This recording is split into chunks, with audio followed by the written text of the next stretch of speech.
All right, what's up, guys? I want to talk about my latest acquisition, which is Elijah Craig Private Barrel Gallenstein Selection number 10. I already have plenty of this Elijah Craig at home, but anytime you have a Gallenstein's pick, I'm very tempted to get it. And then on this one, I just was overwhelmed. I had to pull the trigger. I couldn't resist myself. Now you can watch a previous video I did about Russell's, their Gallenstein's pick, and my conspiracy theory why I think they have one of the better picks in the game. But so here we go. Pull the trigger. It's 10 years old, which kind of goes into my conspiracy theory that these guys get supposedly the best stuff rolled out for them because they've been around forever. I mean, this is their Gallenstein selection number 10, so they already selected 10. They probably have connections there. And a lot of the other picks that I see at a regular store are usually 8 years, so maybe it's already a sign.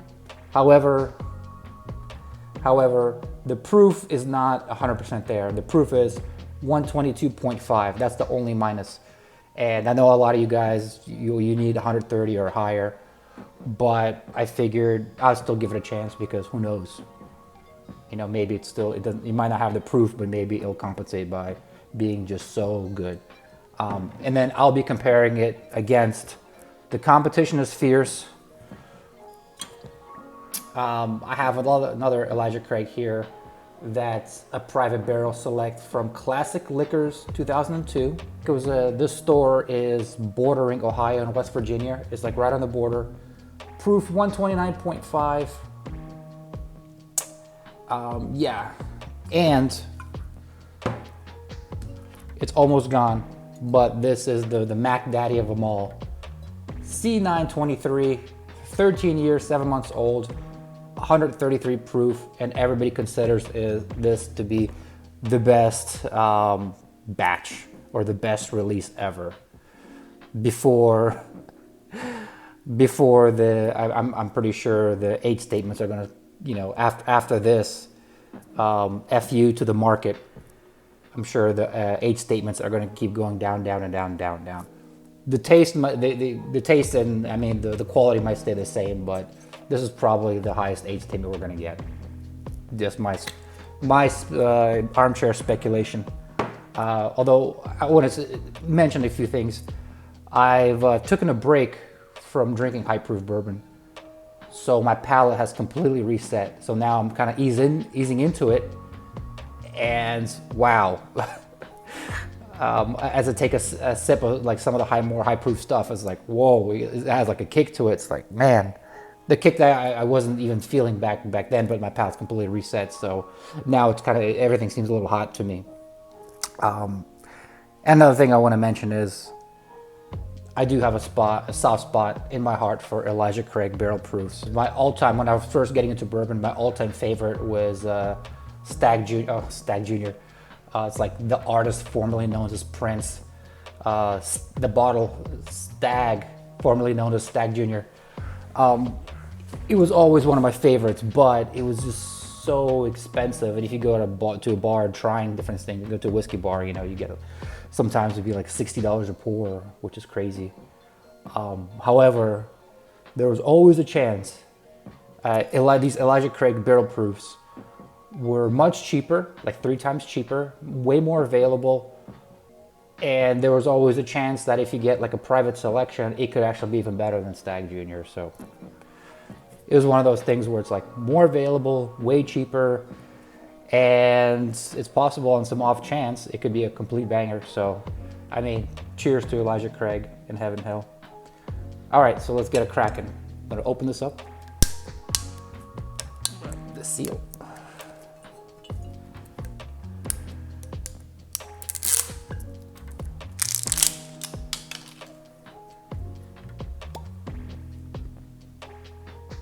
Put the legs here. Completely fresh crack. Have not tasted it, have no opinion on it whatsoever. But I spent $95, so I'm hoping for the best. Nose, okay. Ooh, wow. Getting a ton of caramel, obviously. Ooh, okay. Way less ethanol forward than the other two. Yeah, tons of like confectionery, maybe like powdered sugar, creme brulee, brown sugar. Yeah, more just like a donut shop type of nose. All right, cheers, guys. Wow. It seems like everything is in such nice harmony together. Like the oak, the rice spice, the sweetness, everything is like, there's nothing overpowering. And you know what? I actually think that this is a really good proof for it. I'm one of the believers, just like everybody else, that oh, the more proof the better, you know, like the more flavors cranked up. But you know, not necessarily. I think like the old guys, or you know what I mean, the more experienced guys with, you know, maybe they're right. It is true. More proof does not necessarily mean, I mean, higher proof can probably hide bad bourbon, you know, or just like nasty flavors. Because if you crank up the proof, maybe you might not notice it, you know. But yeah, man, this is for a person that hasn't been drinking for a few weeks, like high proof stuff, just maybe sticking into beer, just like light radlers and stuff like that. This is legit. This is really good.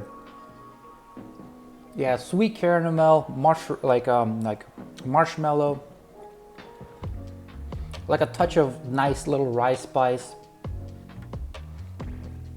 and finishing off, like the finish is a nice like warm oak, not like a bitter oak, like a nice sweet warm oak that, and then everything just flows. It's like this thing is like a symphony. I highly recommend you, if you guys are in the Ohio, Northern Kentucky area, go to the Stadium Liquor or wherever they have them, man. You don't need to be a member to buy it. And I bought this bottle a few days ago, and then they have plenty of cases, so they definitely have this. All right, moving on. Here we go. I want to compare this to Private Barrel Classic Liquor. Proof is a little higher here, 129.5. Nose is sweet, nice sweetness, caramel again. Maybe a little rice spice, barrel tannins. This one is just way more oaky. Obviously the mash bill is the same, so the flavor profile is the same. But what jumps out at me as being different is way more oaky, and the finish is much shorter. And also unlike the first one, the Gallenstein's oakiness, this one was like a very sweet and warm oaky. Here, the oaky is actually getting, the finish is much shorter, and the oakiness gets kind of bitter. Now, if you love oaky stuff, maybe this is for you. But to me, it's decent. It's decent. I've drank half the bottle. I had it for probably over a year, but not my favorite. And here we go to the final boss of the tasting. To round it off, C923, the Mac Daddy. However, it's just a little bit left in this bottle, so I would say that a lot of like the bite and the proofiness has left it, you know, because obviously the more air in the bottle, the more it starts mellowing out. Incredible nose. You kind of, just by the nose, you kind of feel that you're smelling something, nosing something pretty special. More oaky, more proofy, more intense than the first one. Obviously, it's such a classic. Everybody loves it. It's really good. It is oaky as well. It's pretty oaky.